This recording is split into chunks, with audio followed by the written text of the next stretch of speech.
నేను వేసిన మెహందీ డిజైన్‌ని చూస్తూ ఒక చిన్న కథ విందామా ఫ్రెండ్స్. సింగమల అనే అడవిని కంటి అనే సింహం పాలిస్తూ ఉండేది. దానికి నక్క, కాకి అనుచరులుగా ఉండేవి.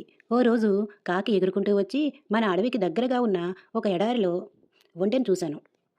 దాన్ని వేటాడితే మనకు వారం పాటు ఆహారానికి సమస్యే రాదు అని చెప్పి సింహాన్ని, నక్కని బయలుదేరమంది. కానీ ఎడారిలోకి అడుగు పెట్టగానే అక్కడి వేడికి సింహం, నక్కల కాళ్ళు కాలిపోయి నడవలేకపోయాయి. దాంతో తెలివిగా ఆ కాకి ఏం చేసిందంటే ఒంటె దగ్గరికి వెళ్ళి, మిత్రమా, నువ్వు మా రాజు సింహాన్ని, మంత్రి నక్కని అడవిలోకి దించగలవా అని అడిగింది. సరే అని ఒప్పుకున్న ఒంటె సింహాన్ని, నక్కని మోసుకుంటూ వాళ్ళ స్థావరానికి తెచ్చింది. దాని మంచితనం సింహానికి బాగా నచ్చి, మిత్రమా, నువ్వు కూడా మాతో పాటు ఇక్కడే ఉండు అంది ఒంటెతో. సింహం ఉన్నపళంగా తీసుకున్న ఈ నిర్ణయం నక్కకి, కాకికి బొత్తిగా నచ్చలేదు. అవి ఓ ఉపాయం పన్నాయి. మహారాజా, కాళ్ళు కాలడం వల్ల మీరు ఇప్పట్లో వేటాడలేరు. మీరు ఆకలితో ఉండడం మేము అసలే చూడలేము. కాబట్టి మమ్మల్ని తినండి అన్నాయి. అది విన్న ఒంటె, వాళ్ళని వదిలే మహారాజా, నన్ను చంపితే మీ ముగ్గురికి వారం పాటు ఆహారం కాగలను అంటూ ముందుకొచ్చింది.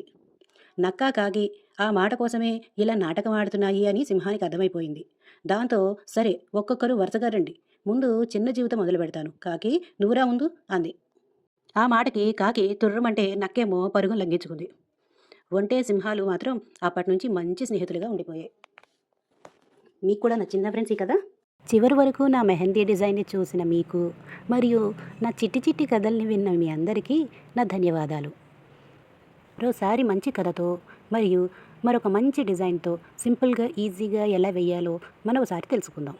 అంతవరకు ధన్యవాదాలు. నమస్కారం.